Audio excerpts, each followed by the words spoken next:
Their unique sound has shifted to include everything from alt-folk to indie rock to pop punk. They have also been strong and open supporters of the LGBT community. Their latest album, Love You to Death, finds them laying complex lyrics over danceable 80s-inspired synthetic pop tracks. The Los Angeles Times says, like so much of the best pop from Prince to Madonna to Lady Gaga, Tegan and Sara's music balances universality and specificity. The songs are relatable to many, but seem to reflect the personal experiences of one. Here they are performing the hit single, Boyfriend, in our studio. Tell you that I love you, that I can't hold back. The feeling that you give me, wanna give it right back.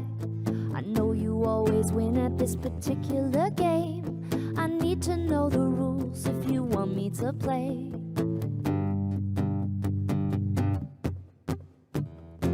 You treat me like your boyfriend and trust me like a very best friend. Kiss me like your boyfriend. You call me up like you would your best friend. You turn me on like you would your boyfriend. I don't wanna be your secret anymore. I'm trying to be honest, cause I can relax. When I get around you, I can hide the fact. I let you take advantage cause it felt so good. I blame myself for thinking we both understood.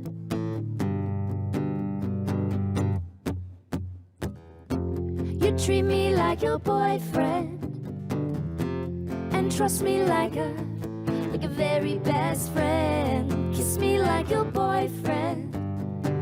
You call me up like you would your best friend. You turn me on like you would your boyfriend. I don't wanna be your secret. I don't wanna play the crying game. Do you feel the same? You feel the same. Don't wanna spin the bottle again. Do you feel the same? You feel the same. You treat me like your boyfriend and trust me like a very best friend. Kiss me like your boyfriend. You call me up like you would your best friend. You turn me on like you would your boyfriend. I don't wanna be your secret anymore. You treat me like your boyfriend and trust me like a very best friend. Kiss me like your boyfriend.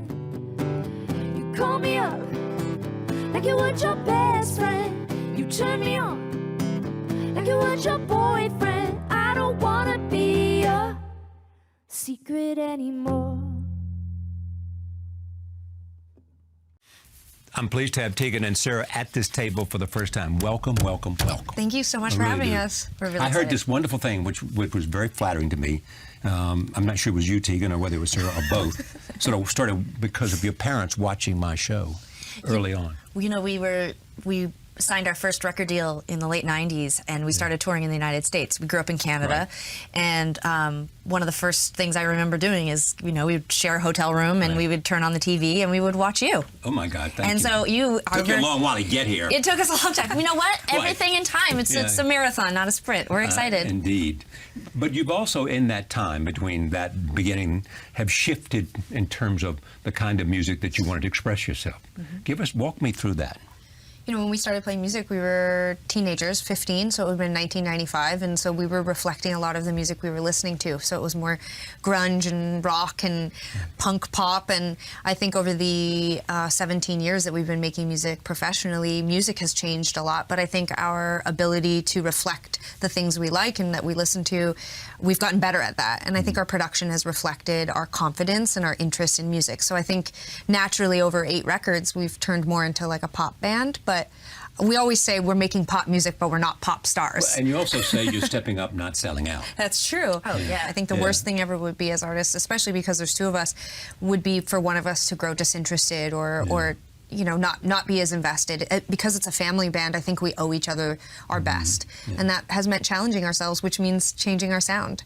And we're very invested in trying to reach a broader audience and to diversify the mainstream. There's not a ton of queer women in the mainstream, and we're queer, and we saw an opportunity. We were getting a lot of support from mainstream artists, and we thought, man, maybe we should take our take this and run with it. Is queer a term you like? Yeah, we like queer better than Lesbian upsets us. Sarah for some reason. Sarah says that lesbian makes her feel like we have like an affliction, whereas but I like did- queer feels like Well, we're my fun. first- Oh, creative. Yeah, Oh, totally. creative, yeah. Do you know, the truth is, when I was in 10th grade and I did high school psychology class, there was like, you could take that class. And I remember really clearly being given these handouts about mental illness, and one of the ones that was crossed out, like this is my teacher's, not exactly wasn't the most No. professional, was homosexuality and lesbianism. You haven't heard this before? No. And I remember, I mean, like this is, I'm in the early years of me understanding that I was definitely different. I knew that my sexuality was different, and I remember being humiliated by reading, because it was just it was just blacked out like across, over the. Don't worry, it used to be a disease, but we've changed our minds, And I remember being really affected by that, and those words, I think they stayed with me. And for me, queer is more like a reclaiming of sexuality and gender, and it's more of a broader identity. It goes back generations of where it was in common usage. Absolutely, and we know that we're sort of reclaiming a word that still to this day can sound really difficult for a lot of people. It's a word that's used against, gay people. And for us, it's sort of a way to talk more broadly, I guess, about our identity. How close are you? I mean, is every instinct the same? Is every sense of, exactly what she's thinking, vice versa? Well, I don't know if it's as precise as like I can hear Tegan's thoughts or something. I mean, I think developmentally, because we were having so many of the same things happen. Yeah. So it's both genetically and environmentally. Sure. We always say, I mean, we'd say this only in intelligent company, but we almost say sometimes our relationship's a bit like a marriage. When you've been married to someone for 35 years, you can read their thoughts. Well, I feel like sometimes Sarah and I, music is kind of like our child. And But do you like the same thing? I think that we have a general area that we both fit in, and I think we sit on either extremes. Yeah. Like I liked electronic music, so Sarah liked really obscure electronic music. I liked pop music, and Sarah liked a very specific kind of pop music. Are you competitive with each other? I think that we've come to terms with what we would have described, in our relationship. People wanted to define that as competition, which often made us feel like they were trying to divide us. Right. And so there was an instinct, especially when we were younger, to say, no, we're not competitive at all. We love each other. We are protecting one another. I think we push each other. Yeah. We do. And I know I do it with Tegan a lot. I think I'm one of the only people who can say to Tegan, like, sing it this way, or I don't like that word, or I think you can do better with those lyrics. Sarah labors over lyrics.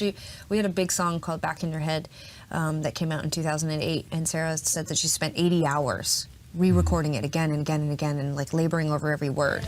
And we had a song on our last record called Closer that did very well. It became a big pop single. I wrote it in 22 minutes. How did you write it in 22 minutes? Well, I'd sent her 3 songs that were mostly guitar, and I got 0 comments back. And then like a response a couple days later, it was like, yeah, it's good, keep writing. And I was like, ah.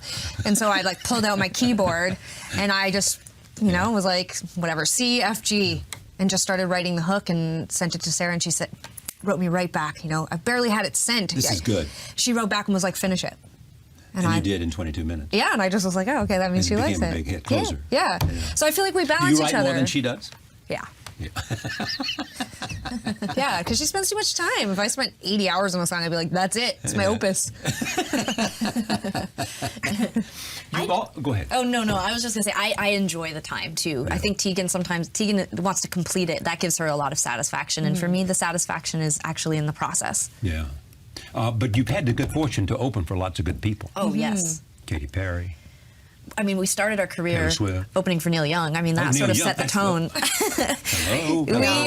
That was our speaking of songwriting, there you go. I mean, he's a genius. Formative 8 weeks. I mean, I would imagine it would be. It was our first tour. He's a good friend of mine and a good friend of this table, too. He's been a good friend to us in that we wouldn't have the career we did. When his manager, Elliot Roberts, flew up to see us play in Vancouver, he said, you've got 2 paths. You can sign with a major label, and there's a great possibility you'll put a record or 2 out. But if it doesn't happen for you, that might be it. And I'm going to tell you right now, you're great songwriters, but you need time to develop. And he also said, you're 20 years old. What do you know about love? You need to live and, and experience it. Someone once said that you should never write a great novel like War and Peace unless you have lived life and Exactly. understand something Or when about you're 20. history and relationships and sadness and tragedy and all of that. But that's what's great about being 20 is that you're so naive. You think you know. I was like, what do you mean? What do I know about love? But here we were in our 30s. I'm an expert. So we chose this path. We chose the path of signing with an indie and going out on tour with Neil Young and building our career and developing. And I mean, touring with Neil Young was, I mean, you can really look, like the way that we've built our touring organization and our management and really the infrastructure of our career. I mean, we did that all based on what we saw Neil Young doing. I mean, like, I think everything about the way that we perceived his tour and the dynamics between, he had his family out on tour. I mean, everything about it really appealed to us. And we thought, like, oh, if we can build something, even a fraction of what he has, that's, going to be, this is the way to do it. Now, who taught you? Have a relationship with your fans too. I mean, it seems to me that you go out of your way to connect. Definitely. Part of it's social media, but part of it is other things. yeah. You know what's funny is we grew up listening to Bruce Springsteen, and one of our favorite records was his live record, and he would tell the stories. And when we first started Tell the playing, stories and also make sure that by the time he leaves the stage, if he's not flat on his back, he has done, everybody in that arena knows he's given them everything he has. Absolutely. And that was when we started playing music. We had maybe 8 or 10 songs. We had to fill 2 hours. We'd be playing like coffee shops and bars, so we'd talk. I'd be like, tell a story, and there was this pressure on us to entertain. And in terms of the relationship to our audience, we understood very quickly that we had taken a slower path, and we had chosen the path of development, and that meant that we had to create a relationship with our audience, and that. Maybe our audience was small and there was only 50 people there that night, but the next time we came through town, we needed to ensure those 50 Dave people Matthews came. did the same thing. We were really influenced by that, and it seemed like something that also made us feel a bit less lonely. I guess we were out on the We road. were using the fans as No, we really were. They were our peers. Where during those years where people go to college, or they're sort of like suddenly have this freedom from their parents, and they're surrounded by people like them, and we were alone. We were taking the Greyhound bus and playing shows late at night to people, strangers. So in a weird way, it was like our college years, and we were trying to connect to these people. We wanted them to be our friends. We wanted them to. We wanted them to be part of our inner circle, and so it was quite genuine, that connection. it really we was. like them. It's And harder then now, as we developed and as we got older, and as openly queer women, our audience started to really change. A lot of women and a lot of LGBT people being reflected back to us in our audience, and we were just like. It was hearing these incredible stories about how we'd inspired them and made them feel better about who they were and made them feel comfortable about coming out. And at that point, Sarah and I became very protective of our audience. It became very much like these people are very special in this community, and their connection to our music, we have to make sure we keep that very, very, very, very safe. And so we can't lose that connection. And so it's, in every conversation about everything we do, our audience is like number one. And what percentage of your audience do you think comes from the LGBT community? Well, it's hard. I mean, Yeah, is it's it 20%? It's hard to say now because it's too dark. I can't see them. Yeah, our eyesight was worse. We can't really tell. It's changed. It's bigger too. Yeah, Bigger. with radio play and with bigger TV stuff that we've had over the last, let's call it 5-10 years, we've seen the audience really diversify, which is great. We love seeing all different types of people, but. Tegan's right. There's just something that we really cherish about the kids who came from that community. So we really pay a lot of attention to them. But when we're looking out night to night, we were just in London, and I just remember looking out and thinking there's a lot of dudes in our audience. Dudes, yeah. A lot of guys. Some of those dudes are older white Guys, men. yeah. Well, there's always a lot of those around, aren't there? There are a lot of men Tegan with and Sara beards for right now. everyone, even older white men. Yeah. Yeah. The bearded. There was a guy with a big beard standing center stage in London, and I just thought Hey, look at dude. that guy! Look at his big beard! It's so funny because for a lot of years it was like Tegan's right. It was like a lot of people who looked like us. It was girls, and When they talk about pep talks during the songs, they're talking about the kind of thing you were talking about with Springsteen, what you learned from Springsteen. Yeah. Have a conversation with your audience. Exactly. It's an opportunity. I mean, for us, it's an opportunity to share about our lives and help develop a relationship with the audience. But I think for the audience, it's an opportunity for them to get to know us a bit better. And this all started before social media. But even with social media, where you're presenting one image, it's very 1D. It feels like. Yeah. And I think Sarah and I are very much about creating a 360-degree view of who we are. I want people to understand that we've put everything into our music, and I'm not up on stage to get rich and famous. I'm up on stage because I feel You have something to say. I feel like intense purpose about being on stage, and I feel passionate about music, but I also feel passionate about traveling the world and understanding people. And this is a family band, so I feel passionate about creating a business with my sister. And I don't want to just get up on stage and be like, "What's up?" Like some people do that, and that's fine. That's good. That works. If I did that, I mean, I will never again hear that without thinking that, you shouldn't. What's up? What's up? Come that's on, fine. what's Some up? people are good. Let's You know what? talk. Someone said it to me the other day. They're like, some people cannot talk on stage. You're just like, shh, don't say anything. Don't say anything. Oh, yeah. It is so true. Yeah, it's To see true. them come out, they have nothing to say Yeah. if they say what's up. That's definitely not. We're not that's hurting okay. for something to say. We sometimes like Tegan gets going during the shows, and I'm like, we have to play songs though tonight as well. You understand that there will be Now, a musical are part. you more politically active than the other? Politically. We are both incredibly politically active, and we're both very sensitive to also making sure that we are a band. We write songs that are not necessarily political, Right. and so we're really About careful. love and tragedy. Yeah. Right, and so keep each other in check, right? Yeah. The balance. Yeah, Right. and we also want. I think Tegan and I, without being too. Judgmental. I don't want this to be taken as like this is how everyone should do it, but we also see it as we feel compelled to talk about the things that are important to us or what we see going on in the world, and it's more than just tweeting or about saying something. We really do. We belong to a community that's active. We try to help people. We try to raise awareness about certain things. That gives us a lot of purpose. It makes us feel really good, and I get that a lot of bands don't want to do that. So we try to keep it in balance. Though we know that we're keep just each other a in band. check. We keep each other in check. We're not politicians. We try not to be anyway. How many hits has Boyfriend received? You know what? Boyfriend is an interesting song. It's done very well for us.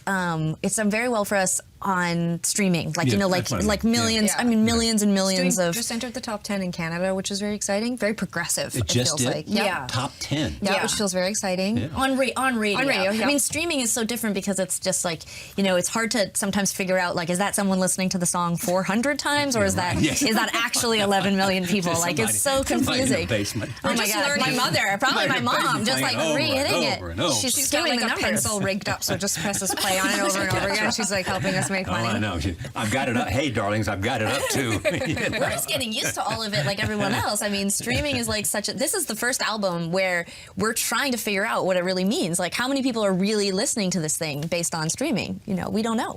I suspect a lot. Well, a lot. It seems like a lot. Yeah. I mean, you It's do been have a well social received. media presence. Yeah. I mean, we we are do. really into social media. I mean, we sort of came up as social media was really blooming, and we loved it because we couldn't get press, couldn't get TV, couldn't get radio. So for us, social media was our way of having. I mean, we literally made our own TV shows, and we would put them out on the internet. And We were after your job. we were really? we had Oh, my interview God. shows. I mean, we Like, did. watch out. Oh, really? We were Oh. always creating content for our Oh, no. audience. We were like, You cannot have my table. You cannot have my no, table. we don't want this. We're going to let fit you in the trailer. We had to use other things. But we wanted people to see us, and so the only way we knew how to do that was to make our own content. So we love social media. I mean, within reason. Sometimes it drives us crazy. Talk about this song quickly. That girl.